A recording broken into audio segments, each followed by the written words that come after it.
Greetings! It's my new intro, Al. I've dropped Fred Truman.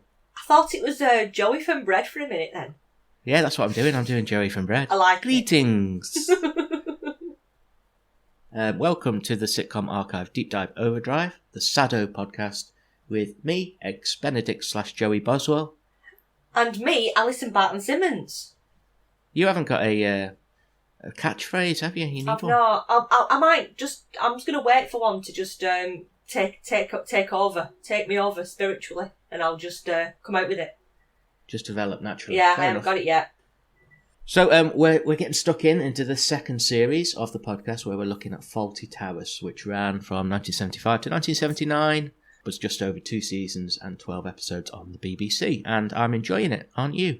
I am, more than I anticipated, I think, having seen it in fits and starts when I was younger, but never really deep diving it. So it's quite an experience.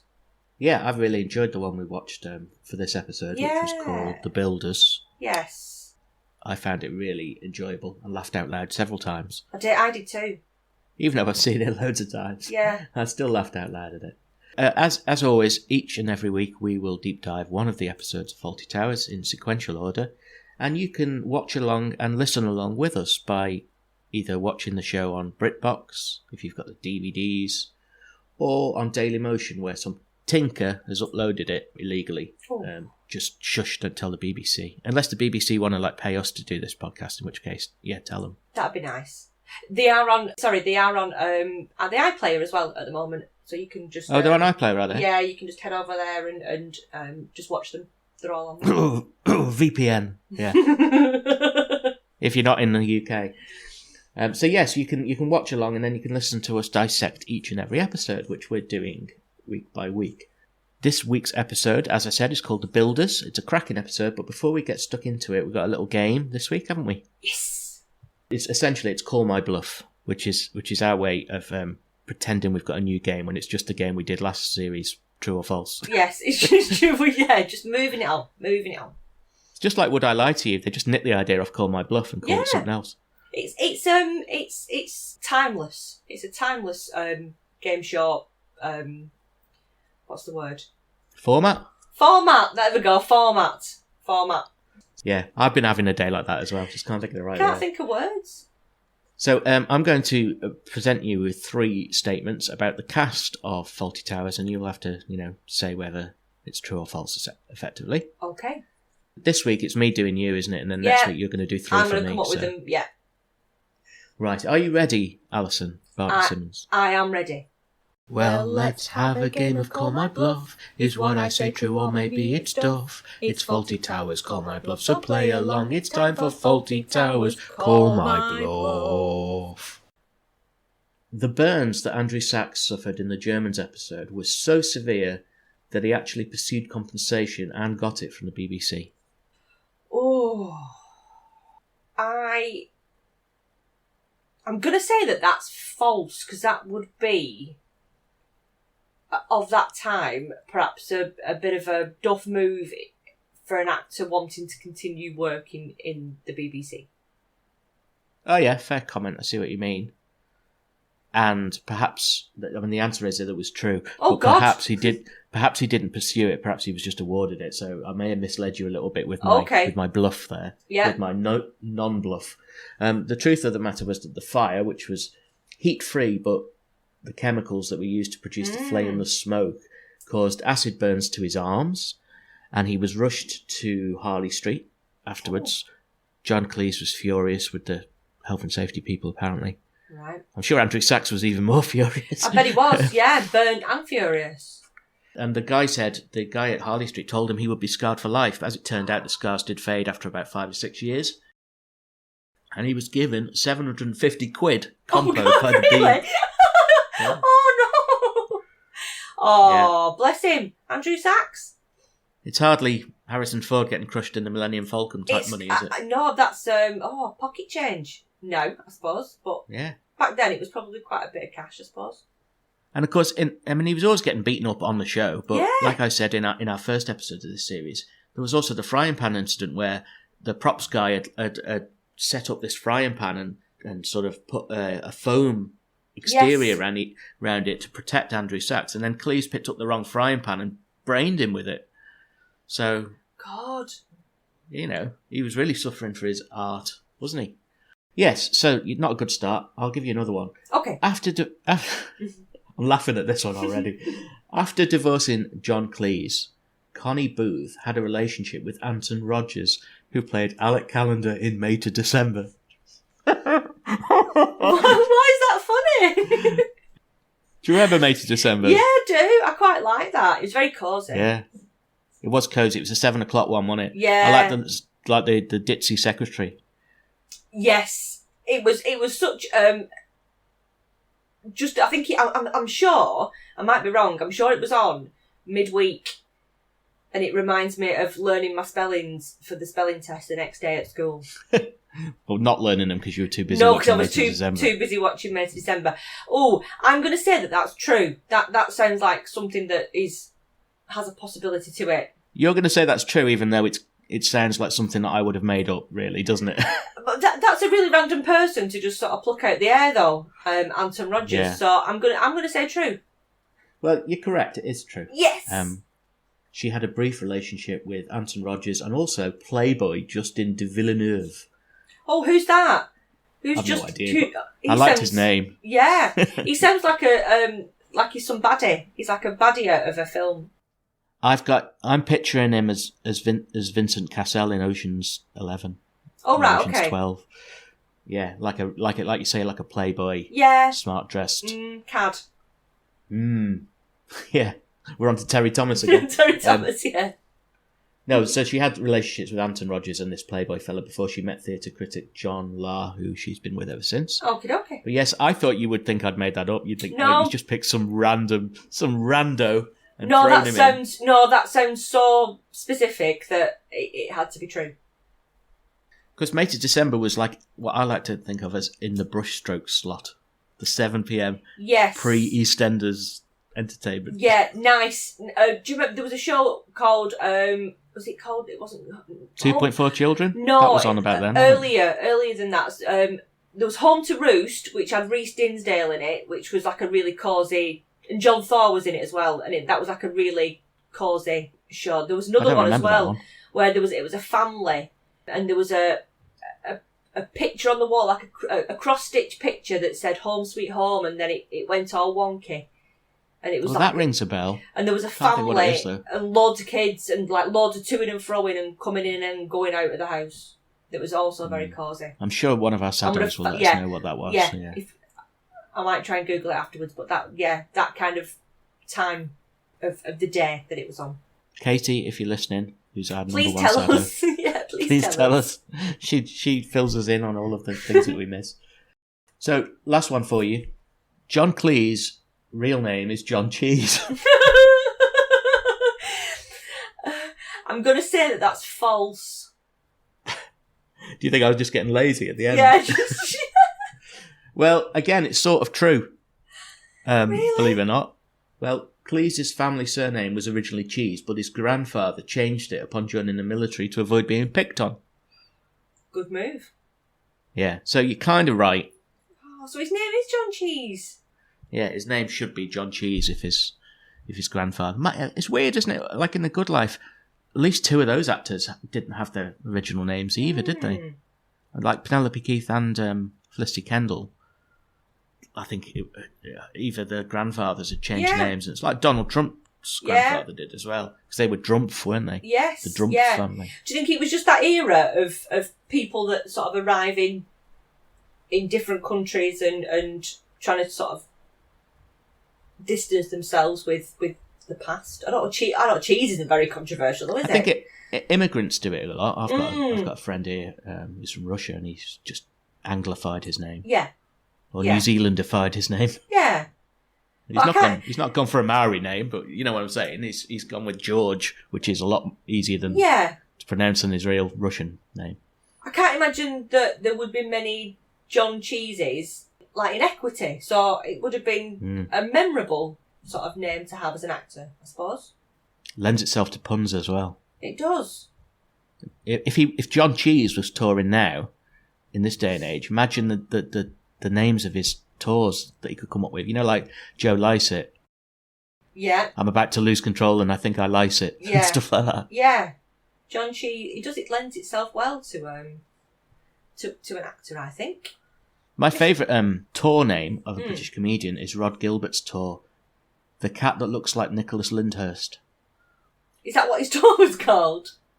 Well, I've seen him talking about this once, where every time he went on tour, a big fan of his would sort of follow him around wearing clothes relating to the tour. So he thought, well, I'm going to have to get this bastard.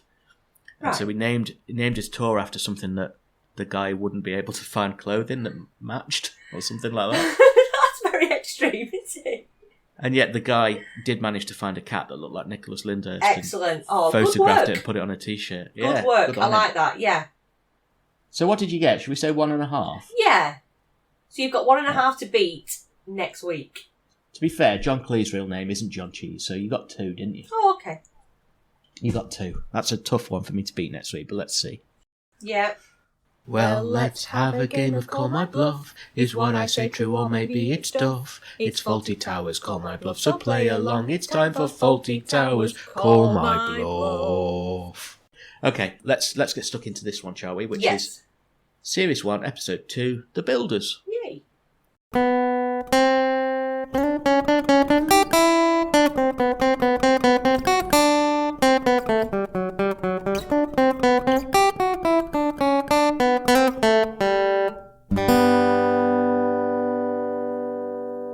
So as usual, we start with the sign. It's just the S missing this week, isn't it? No, it's a wonky L. Oh, a wonky L. You're right. There was a wonky L. Yeah, I think it was an S missing last week, weren't it? It was just a wonky L this week. Yes, that's all. But I mean, this one just really opens with Polly being very busy at reception and answering the phone, and she's been a little bit impatient. Not to Basil extent. No, but she's just tired, isn't she? I think she is. She's been up very early. She's not been to bed, and so she's it seems quite taxing for her this morning. Yeah, she's just a bit crotchety. Not like meltdown like Basil would be. No. But it becomes transparent that the Fawltys are off for a golfing break. Yes. We see them getting ready, charging around in their golfing gear, which I'm sure that you will have something to say about later. Yes. And then it's quickly established that there is a garden gnome arriving soon as well. As well as Mr. Stubbs' men to do some work. So basically it's all like exposition here at the beginning, isn't it? Yeah, I was already feeling slightly anxious at this point that they were going away and there's all sorts of things that need to be done in a certain order and people to-ing and fro-ing. I could see it. Oh God, the setup was already there, weren't it, before? Well, Polly was telling them not to worry. She was saying there's only the Major and Miss Tibbs and Miss Gatsby for dinner. Yeah. So everything will be fine. And you think, yeah, fucking won't know, will it? No. That was a little cameo by the Major who says, good morning. And he doesn't remember her name. She just goes, never mind. Oh, no, does he say to Sybil as well? She says, good morning, Major. And he says, very well, thank you. Oh, bless him. Just a dotty old bugger, isn't he? Yeah. So Basil turns up dressed like a fucking idiot. And anyway, well, he is, isn't he? Let's be honest. Yes.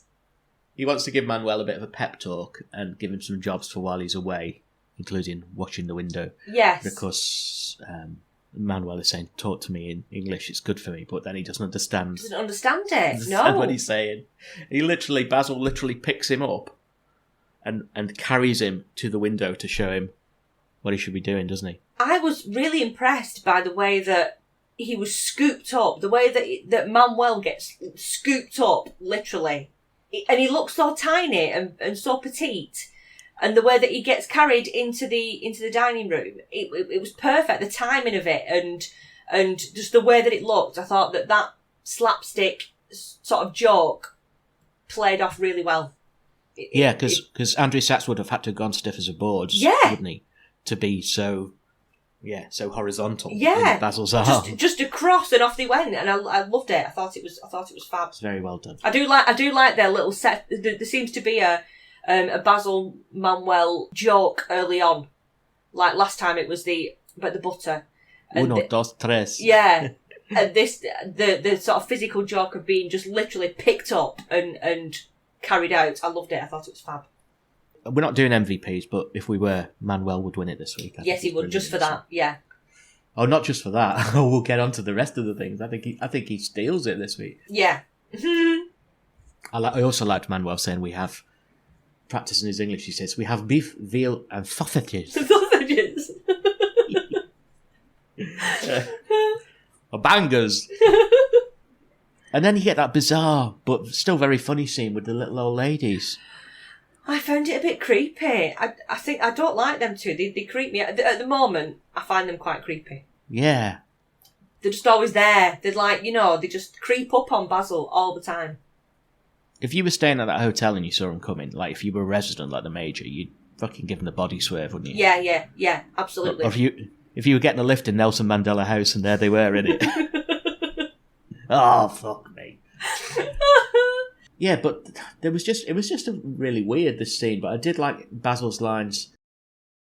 I think that one of the ladies said to him, don't do anything I wouldn't do, and he said, oh, well, surely a little bit of breathing. And there was, they said, you need to get away from it, and he said, well, we are going together. Yeah. Just brilliant lines. Did you hear where they were going to as well? The fact that the ladies and the Major had to go to Glen Eagle's hotel for their dinner, which is the real life hotel that Fawlty Towers was based on, which I quite liked. It like a little nudge there. Nice little Easter egg before Easter eggs were a thing. I love an Easter egg. Oh, Mr. Fawlty. Ah, good morning, ladies. Ursula and I think you're a very naughty boy, don't we, Ursula? Oh, God. Oh, really? Going away for the weekend and leaving us all alone. Ah, yes. But we know where you're going. The cat's out of the bag. You and your wife. Well, it's only Penton. We'll have a lovely time. It'll do you good. You need to get away from things. Yes, well, we're going together. And don't you worry about us. Oh, all right. Now, you know the men are coming to do some work here? Oh, yes. So you have to go to Glen Eagles for your din-dins tonight? Yes. Yes, and Polly will be in charge if you need anything. Oh, we'll have a lovely weekend. And don't do anything we wouldn't do. Oh, just a little breathing, surely. Well, I must buzz off now. Buzz? Yes, you know, Abita. A Babbity Bumble. Oh, buzz. And then I think we get the first example of something that happens a lot, which is Basil undermining Polly's artwork. Yeah. He sort of berates her for leaving it lying around and just critiques it very savagely, doesn't he? Yeah. I found this conversation quite clunky. The whole disagreement about, well, what's the point? Well, what's the point in anything? What's the point in life? I just thought it was a bit of a clunky conversation that didn't really seem to go anywhere or fit anywhere, and I didn't really see the point in it. Sorry about this background noise, by the way. It's bin day in New Zealand. I mean, not all of New Zealand, but my little corner of New Zealand. I can't hear it. Yes, no, I quite liked about this conversation, though, the way that Polly stood up to him. Because she basically doesn't take Manuel's shit at all. She's kind of very passive-aggressive and sarcastic to him. And I know what you're saying, it was a bit clunky, but I also quite liked her standing up to him. And in a while, when it becomes apparent that Basil's booked O'Reilly to do the building work rather than Stubbs, and he confides in Polly. Yeah. She's like, well, Mrs. Fawlty said we won't do it again, and then he's like, as he's leaving, she says, if she asks, I'll tell her. He says, oh, thank you. But basically, she's not afraid of him, although she does have this weird loyalty to him, which we'll come on to, which I don't really get. Yeah. And when O'Reilly first calls, we have that pantomime of Basil pretending that he doesn't know why O'Reilly's calling. You know what I mean? And I think Sybil must know. Yeah. He must be fooling no one. It's one of them that you can sort of see that again. You can see the problem coming because Sybil's adamant that they're not to use O'Reilly again. Yeah. Because he's left a pile of bricks outside that's supposed to be a wall. He's not come back for 4 months to sort the wall out. So why is he going to come and do these jobs and do it any better? So I can see Sybil's point of view at this point, and it's one of them where if they just had a conversation, it would be all right. Yes.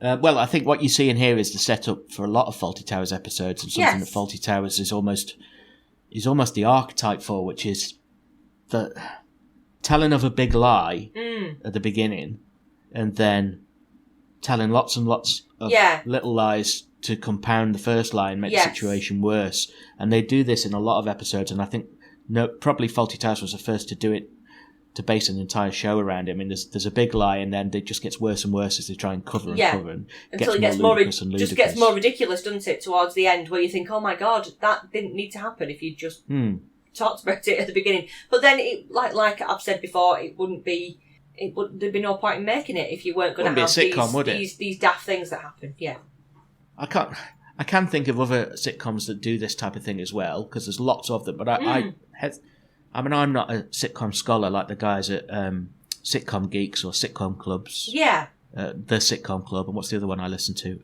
Sitcom Showdown. Yeah. All of which are very good podcasts, and I highly recommend our listeners check them out. But they're much more learned about comedy writing, particularly on Sitcom Geeks. They'll go into the tropes and why things work the way they do, and they're great podcasts. They would probably know better than I do, but I would have thought that maybe Fawlty Towers was seminal in setting up this type of plot. Do you know what I mean? Yeah. Fawlty Towers, how are you? Nice day. Sybil turns around to Basil and says, "Do try to be agreeable this weekend." Agreeable. Dear. Yeah. To put it very, very lightly, yeah. Don't be a dick, Basil. Agreeable is not a word that you would associate. Yeah, don't be a dick, Basil. I can actually see that as being something that my wife should probably say to me on occasion. Just try and be agreeable. Yeah. Because I'm not agreeable. I'm argumentative. But life is sometimes a bit easier, isn't it, if you just choose to be agreeable? Yes, it can be. And then, as they leave, another thing that Fawlty Towers does a lot, it almost feels like it's a play in acts, because it fades out. It's like, here's the end of Act 1. Yes. Do you know what I mean? I feel that, yeah. Where things haven't much changed, it's not really moved on.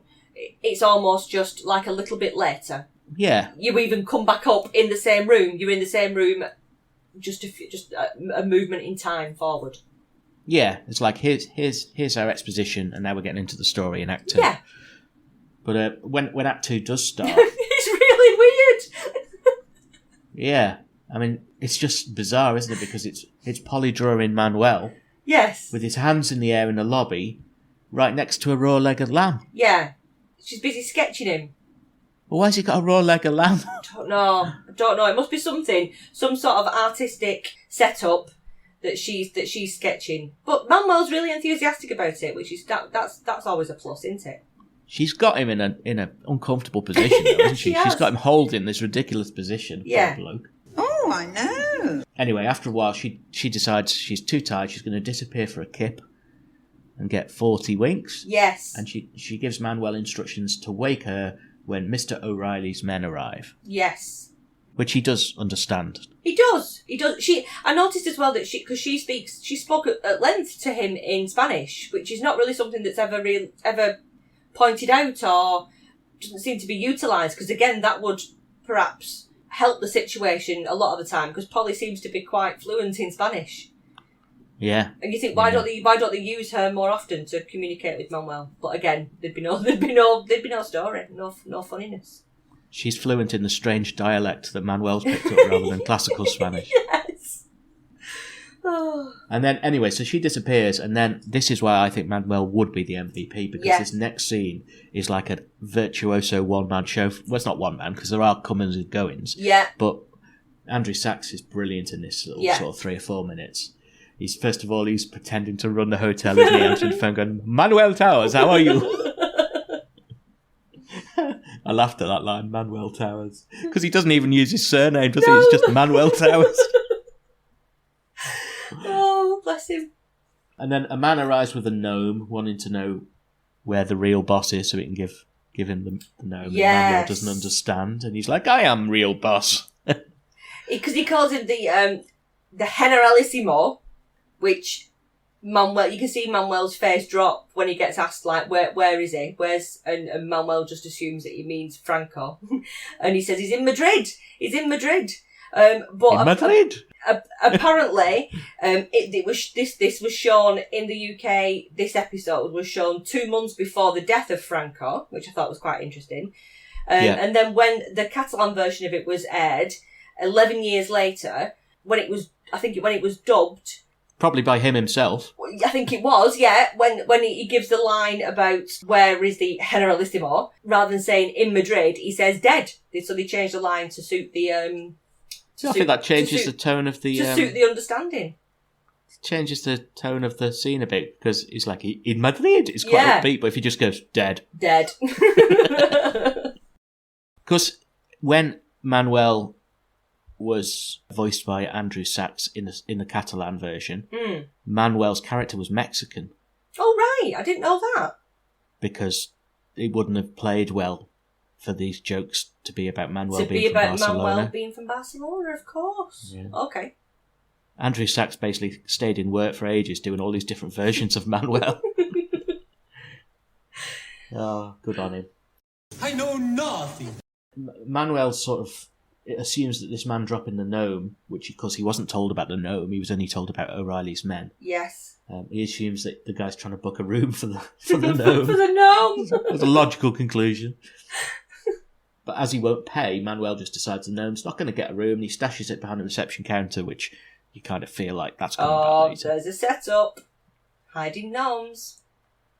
And then O'Reilly's men turn up, sporting thick Dublin accents and aggressive attitudes. Yes, indeed. Did you spot Mr. Lurphy, the guy with the beard that speaks to Manuel? Did you spot who he was? Oh, the one who punches Manuel in the end? Yes. No, who is he? He was Mr. Baxter, the PE teacher from Grange Hill. See, I never really watched Grange Hill. Did you not? Oh, it was Bullet Baxter, who was quite one in the early series of Grange Hill. He was the PE teacher. So I spotted him straight away as soon as he came on screen. I dare say most people from of our age would recognise him. I think they probably would do, yeah. It gave me a bit of a PTSD flashback, because as a kid, I assumed that everybody went to Grange Hill. I just thought that's what everybody went there. I didn't realise it was a fictional TV show and a pretend school. I thought that that's what you did after you finished primary school. Everybody went to Grange Hill, and I was frightened to death. Yeah, you're like, I don't want to inject smack into me veins. No, exactly. I can't sing. I can't make a record. I can't sing. Just say no. Stay clear of Zammo. Don't go near Zammo. Yeah. I was frightened of Mr. Bronson. I thought, scary times. No, well, one of the reasons I didn't watch Grange Hill was because I was told I remember being in primary school and being told, don't watch it because it'll make you scared about going to secondary school, so I didn't. Well, it worked. Well, it did. It absolutely did. I was frightened. Yeah, I don't really feel like I've missed out on something culturally important, really. Although I do occasionally, every time Todd Carty did something in EastEnders that seemed like it was going to get him in trouble, I'd always make the same joke to Ali, which is he's pushing his tucker's luck. She got really fucking fed up of that. He's pushing his tucker's luck every fucking week. So I kind of get some of the cultural references from Grange Hill, but never watched it. Yeah. But when it comes to PE teachers, I think like most people of our age and older, certainly, PE teachers were just legitimised bullies. Yeah. He was like the archetypal PE teacher. He used to have a green Adidas trackie and a whistle round his neck. There we go. PE teacher. There's been some great PE teacher characters in sitcoms. I seem to remember Jack D doing one. Can't remember what it was there. Was it the Grimleys? Don't know. I was thinking Brian Connolly was the Grimleys. Yes, he was PE one teacher. As well. He was. Yes, you're right. He was in the Grimleys, but Jack D was in another one. Anyway, all right. I mean, it plays out very comedically when PE teachers are bullies. Yeah. You have to say. But it like you say, it gives you PTSD. I remember my first day ever in PE at secondary school. We were all in the gym, and I was just sort of sat at the side, kind of ostracised, hadn't made friends. I was sat next to this folded up trampoline that was against the wall. I was just sort of bored, and I was just like, I remember just like sort of like idly just flicking the chains of this that were off this trampoline. And our PE teacher, who was this big burly Welshman, come in, and he was telling everyone to shut up, and I was still flicking the chains. So he's like, "All right, Wilfred, stop playing with your chains." Oh no! Then, for about 6 months after that, he just kept calling me Wilfred. I don't know why. I mean, Wilfred as in, like, I don't know, baby name? Oh, Wilfred, you playing with your chains? What an odd thing to do. Oh. Well, the other thing, I know we're going totally off topic, was but I had a pair of football boots that were like probably 2 sizes too small. I really struggled to get into them, but for some reason, I don't know if I didn't ask her, my mum wouldn't buy me new ones, I don't know. But probably I just never told her. And I squeezed my feet into these football boots to go and play football. And then we went down the field, and the PE teacher realised that he hadn't brought footballs. So he said to me, "All right, Wilfred, go up and ask Mr. O'Neill to get you the footballs." I said, "Where is he?" He said he's in the gym. So I had to go up to the gym. You'd have to hobble in your shoes. In my shoes. But when I got in there, I thought, there's no way I'm taking these shoes off because I'll never get them back on. These boots. So I went in the gym and walked across the gym floor in my boots, in my studs, all the way to Mr. O'Neill. And he turned around and he was a lunatic as well. And he's like, looks at me like wild-eyed, looks at my feet. "You're in studs. Get out of my gym." I went absolutely ballistic. God. So I started walking back, right, towards the entrance. And he went, "Not in the boots." And because I didn't want to take the boots off. So I got down on my knees and started walking on my knees out of the gym. This is traumatic, but it's funny. But I was like, and all the kids were laughing because he was like, "Quicker, quicker," and I'm like shuffling along on my knees. Oh man! Oh God! Oh, PE teachers. They're bastards. That anyway, Fawlty Towers. Yeah, let's get back to Fawlty Towers. Yeah, so this guy who was in Grange Hill, he's very aggressive. Did you notice what his name was as well? It was Murphy. Oh, well, they were calling him Spud. Spud Murphy. Spud Murphy, so that's not... So maybe he was called Murphy. I thought he was called Mr. Murphy. I think he was probably Murphy, yeah. And that's what they call him, Spud. Spud O'Reilly, Murphy's like O'Reilly and Murphy is just like I know. lazy It is, isn't it? It is. Yeah. And he's getting very aggressive, but he finally realises that Manuel is not saying, "You are orally men." Oh, He's saying, "O'Reilly men." And he realises this, doesn't he? Glad. Thick as a plank. So Manuel decides not to wake Polly when he goes up and finds her. No, he just thinks that she looks dead sweet because she's asleep and he doesn't want to wake her up, which is very, very nice of him. But yeah, it is. He probably should. She's fast to Bobos, isn't she? And he's like, "Oh, Sleeping Beauty, I'll leave her be." Oh no. So he goes downstairs again. Throughout this scene, Manuel keeps taking calls for Basil. Yes. Who he gets increasingly arty with this guy who's phoning for Basil. Eventually, he's almost impersonating Basil, isn't he? Going, "Yes, yes, yes." Yes, absolutely. Another piece of brilliance from Andrew Sachs. And then he finally realises that the caller isn't asking for Fawlty, but it is Fawlty. Yes. Yes, yes, yes! Oh, you, now listen. He not here. How many times? Where are your ears, you great big half-wit? He not here. Listen! Now you understand. He... Oh, Mr. Fawlty. I'm very sorry. Very sorry. And then Basil plays a very cruel trick on Manuel, getting him to say out loud to Spud, "You are a hideous orangutan." Yeah. He must have known that he was going to get a smack in the face for that. Yeah, he got punched, didn't he? He got punched. At 3, Polly wakes up realising she's overslept, and Basil's driven back in his infamous wee red motor to check on things. Yeah. Left Sybil playing golf. And when he arrives, he sees that things aren't to his spec. No. So basically, he just has an instant meltdown. He does. It goes wrong very quickly, doesn't it? There's a door on the stairs. The door to the dining room's gone. They've not put the other door on the other side of the reception room. So yeah, it's completely the opposite, really, of what Basil's asked for. Yeah, absolutely. He's screaming for Polly and he's pulling her around by the ear. Yeah. There's a brilliant double take from Cleese, actually, when he goes to walk into the dining room entrance and he realises it's been plastered on. That's very good. The comic timing of this, I thought was, it was great. I also like his line, sexist though it is, when he says to her, "Whose fault is it, you cloth-eared bint?" Cloth-eared bint did make me laugh, yeah, despite being horrifically sexist and nasty. I did think Clothy and Bint was quite a good put down. You fell asleep and it's not your fault! He forgot to wake me. Who forgot to wake you? It is my fault. Manuel! I knew it, Manuel! Don't blame him. Why not? It's not really his fault. Well, whose fault is it then, you Clothy and Bint? Dennis Compton's! It reminded me that it made its way into my lexicon as a teenager because Did it?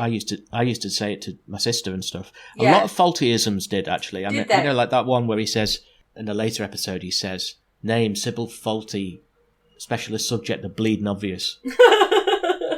Yeah. I'm sure I used to say that to people as well when they pointed out obvious things. Clothiers. But, I like clothiers. I call my kids get called clothiers, usually when they're lurking around corners listening to things that they shouldn't be listening to, and then they parrot fashion it out to someone inappropriate. That's clothiers for me. You're more of a clothiers girl than a deaf lugs. Yeah. I don't think I'd ever say deaf lugs. Heaven forbid. Look at you, morally superior. I would never say deaf lugs. I shall not. No, it's just not part of my everyday lexicon. Yeah, But you clothiers. went a bit Margot Ledbetter. I know. I felt like I did actually. Yeah, I will pay it. Does Margot approve? Does she approve? Does Margot approve? Does she approve? Does Margot approve? Does she approve? So Polly actually blames Basil. She gives as good as she gets, doesn't she? Which I like. And he starts spanking himself hysterically, saying, "You're a naughty boy, Fawlty." Yeah, it does get a bit odd at this point, doesn't it? It gets a bit strange. As we said last week, though, basically poor Basil is literally terrified of Sybil and the repercussions when she finds out that O'Reilly has done the work, but not the work that he was supposed to do. So Polly has to slap him to calm him down. Basil's breakdown at this point made me feel quite sad. This obviously it's played for comic effect, isn't it? This whole mental breakdown bit, but I felt quite sad watching him because knowing that John Cleese was going through stuff at the point of being in the show and writing it, and I think he played that quite well. And the instant that he stops when she slaps him to stop him from freaking out, and then he just pulls it right, and he's like able to deal with stuff and get on with stuff. Well, yeah, initially it looked like he was going to punch her in retaliation. Though. Yeah. Yeah. And there's all of the slapstick that Cleese excels at. He trips over a gnome, starts to throttle the gnome. The slapstick's totally ramped up. And then what happens then is, bizarrely, Basil phones O'Reilly and has a really calm telephone conversation with him. Yes. Which is not expected unless you've seen it before 18 times like I have. But, yeah, it's just out of character from what's been there before, isn't it? And just as Basil's explaining what O'Reilly's men have done wrong to O'Reilly, here's the bin man again. Manuel arrives, says good morning, and Basil breaks away from his eerily calm castigation of O'Reilly, doesn't he? Just to basically give Manuel a beating. Yes. Rams his head into the plastering where the door used to be. Yeah. It does a good old shake, doesn't it? It does a really big wobble. There is. Well, you can even see Andrew Sachs kicking the thing to make the sound effect. Really? I didn't notice that. That's yeah. That's interesting. Because it's supposed to be the head hitting the floor. Right. The head hitting the wall. He has to kick it to make it bang. And then when you talk about bizarre behaviour, the Major turns up, doesn't he? Yes. And says, "Oh, you've lost a door. Oh, these things happen. I wonder where it's got to. It's bound to turn up." As I mentioned, I think in the first episode as well, that you get that brilliant physical comedy of the Major walking Manuel out of the door like a chimp. Yeah, holding his hand. Yeah. And Manuel sort of walking. Yeah, he did. Yeah. Affecting the sort of physical movements of a chimp. It's perfect.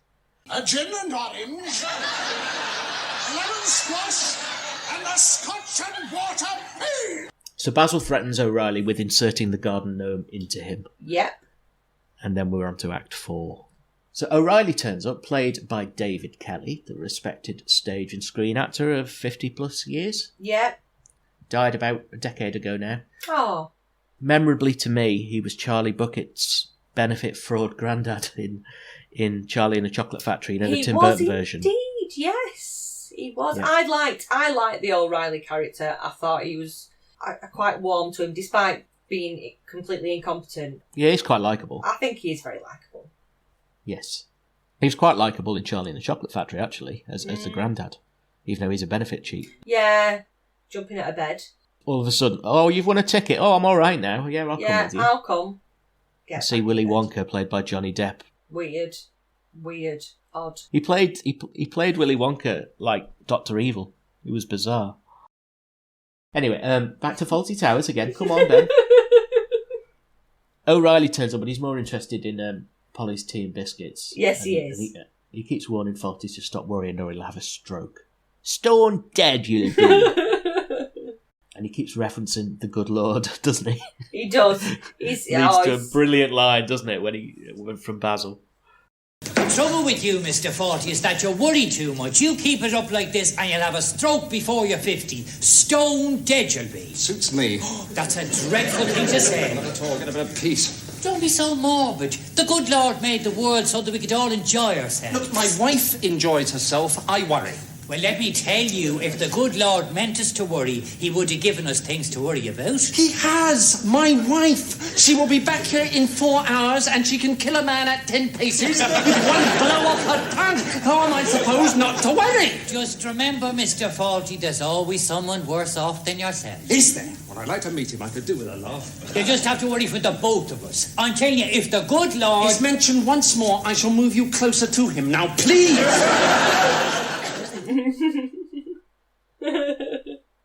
So, unfortunately, Sybil arrives early before O'Reilly has a chance to fix the fuck-ups. Oh, God. I felt the palpitations at this point.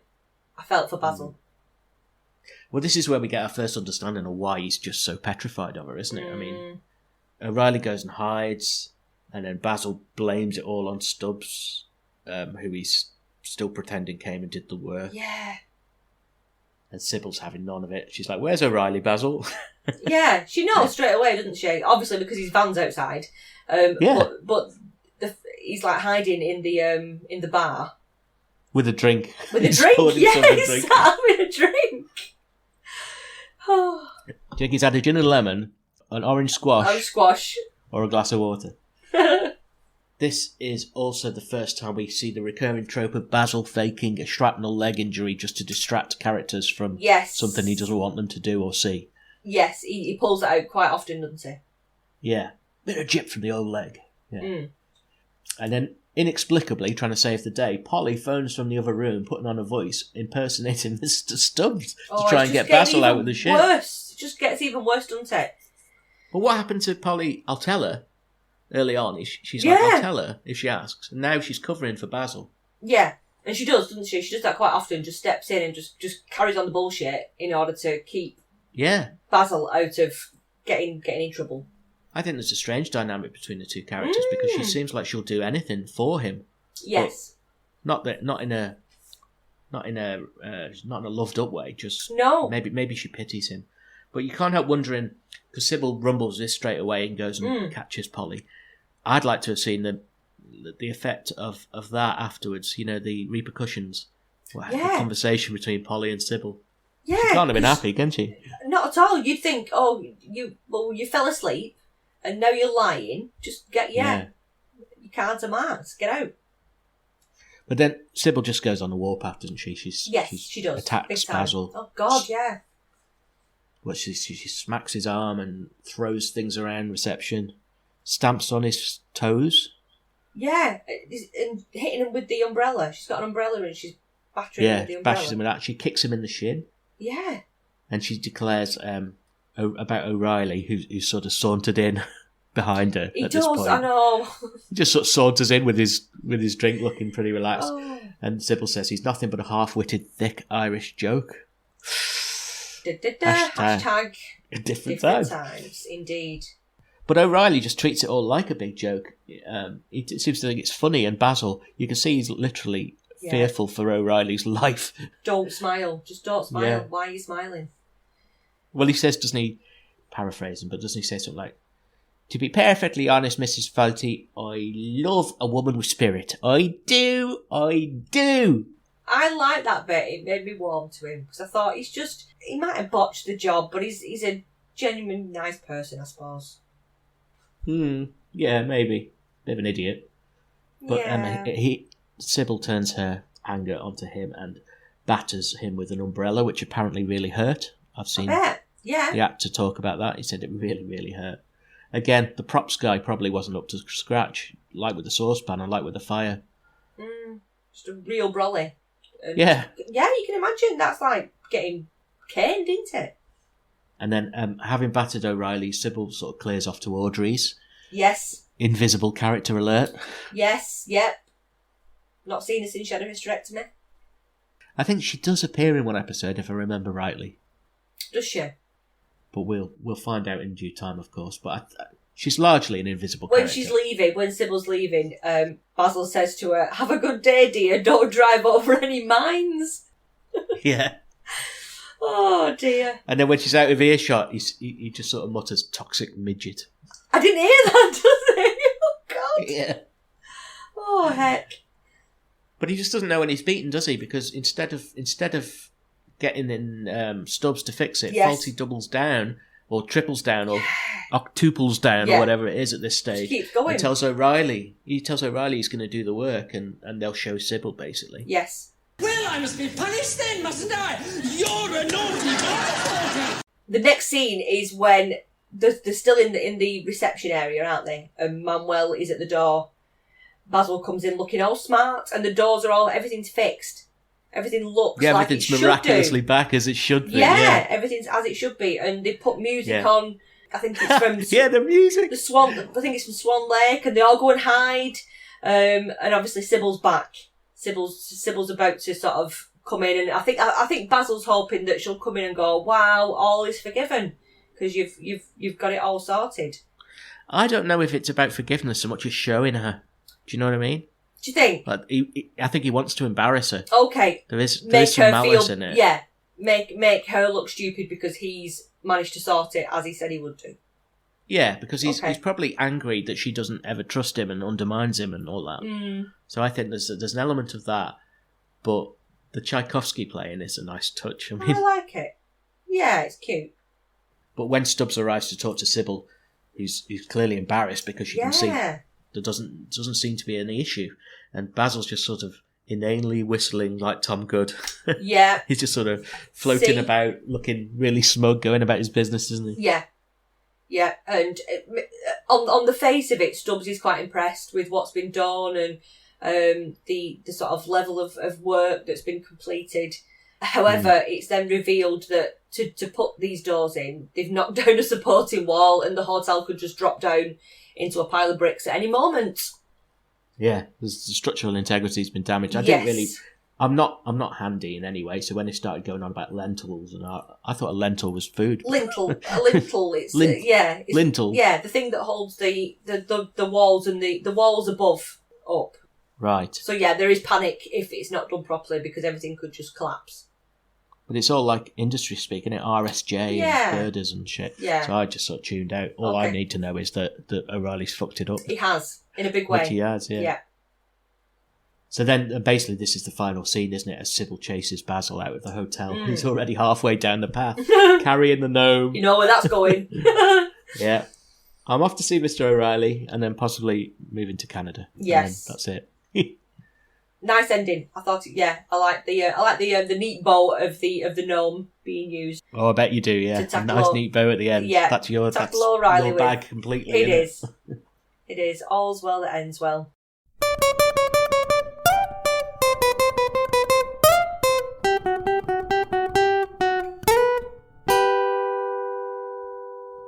I think this is a really good episode, don't you? Yes, I did. I really enjoyed it. There was I was starting to feel halfway through that my dislike for the Sybil character was going to overshadow the rest of this season and the next series. I got into a conversation actually with my husband Johnny about the characters and how they played out and who was like the goodie and who was the baddie in that sort of situation. And the more we spoke about it and the more we discussed it, the more I sort of came round to thinking, no, I get it. I get why Sybil's like that, and I get why she's got to be like that, because she must be sort of at a wit's end with this calamity of a man who doesn't listen and just lies and gaslights her constantly to make her think that he's in the right. And it's like you say, it's not just doubling down. He just keeps going with things rather than just... Yeah, never ending, isn't it? Yeah. It's mutually toxic in different ways, I think. It is. But codependent as well. Absolutely. I know that it's written all over the internet that John Cleese named this episode as the least good of all the episodes. Really? I wonder why. Well, he cited that owing to a general lack of laughter in the studio on a recording day, it just didn't seem to work. Was there like a foreign cohort that had come to watch it? Yeah, that's right. Yeah, and it just didn't work with that audience. It was the Icelandic Broadcasting Corporation visiting the studio, and they were in the front row seats, and they weren't amused. Oh, but that's not to say it wasn't a good episode. I could hear plenty of studio laughter, and to be honest, having said that, I saw an interview with David Kelly, who played O'Reilly. Yeah. Who referred to the episode as being John's favourite.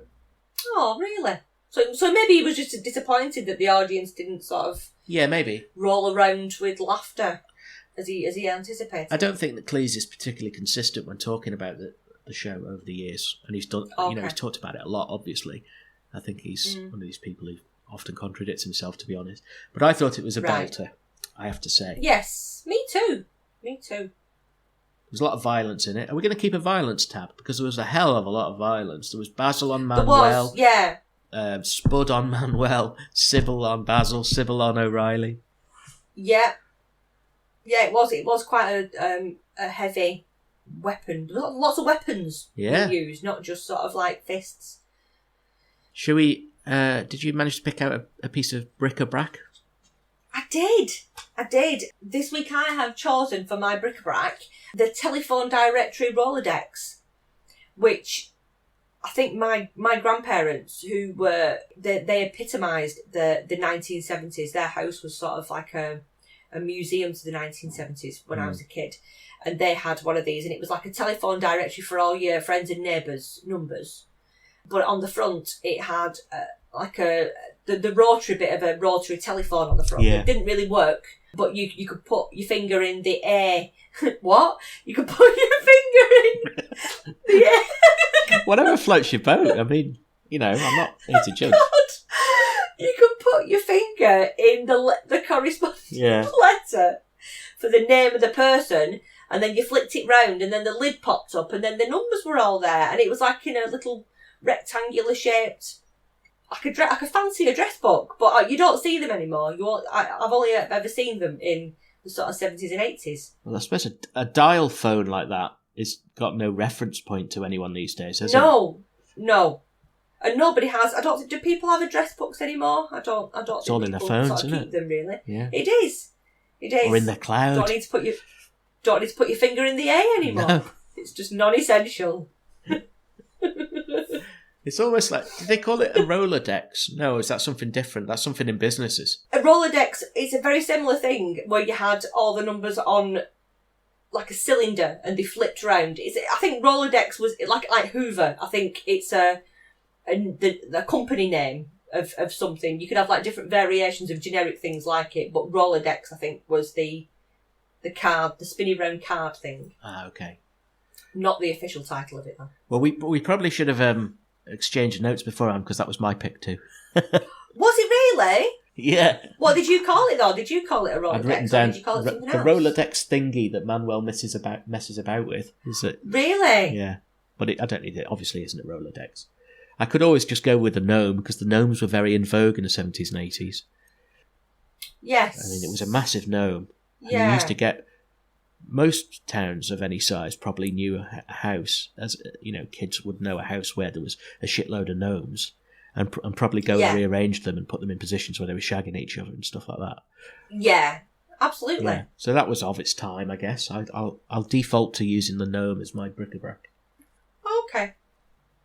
To finish off, let's have a little trip over to Fashion Corner, and you can talk us through Basil and Sybil's golfing gear amongst other atrocities. Amongst others. Absolutely. Let's go. Well, it's time to take a little trip to the place that long ago was hip. It's Fashion Corner. It's Fashion Corner. It's Fashion Corner. Fashion Corner. Early on in this episode, Polly in the reception area right at the start of the episode. There's a real stark difference between Polly in the pilot and Polly in this episode. In the first episode, she's very muted, very sort of severe scraped back hair, and I think in this second episode she's more feminine looking. She looks softer.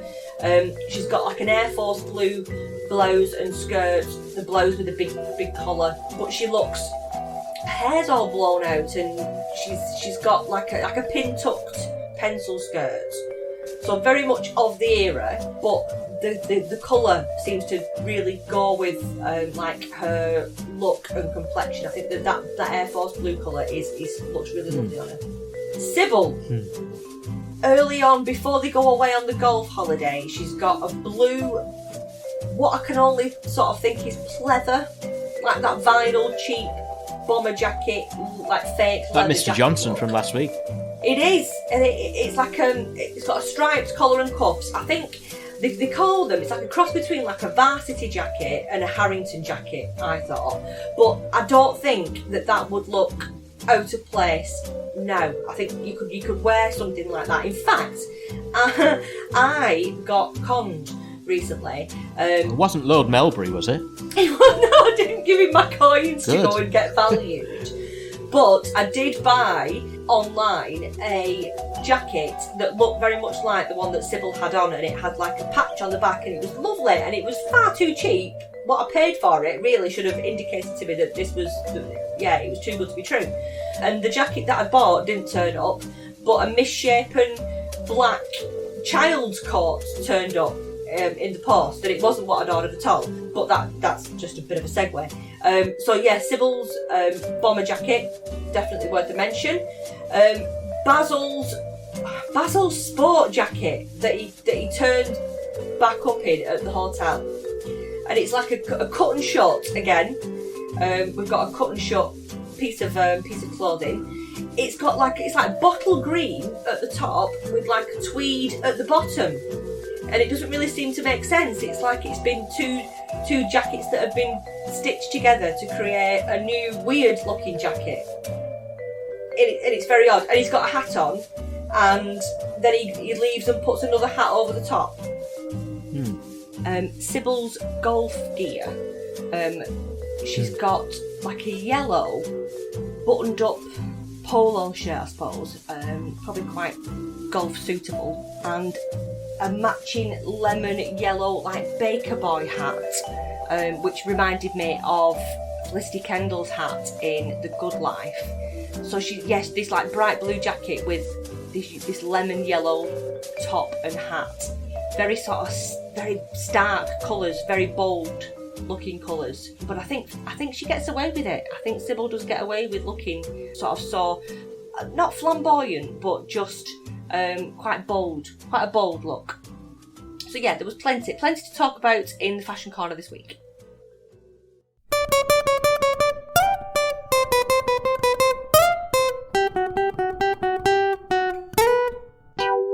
So once again, if you are looking to get involved with the SADDO podcast and want to get in touch, you can check us out at SADDO Podcast on Twitter and Instagram, where we are going to be posting out rare videos and clips and things.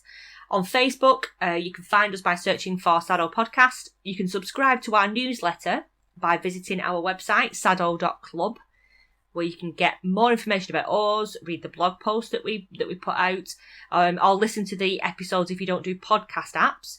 Get in touch with us again by email at saddopodcast@gmail.com. Tell us all the things that you're enjoying, things that we've missed. And subscribe and leave us a review on iTunes or wherever you get your podcasts from. So, looking forward to next week. Goodbye! Until then, I'll see thee.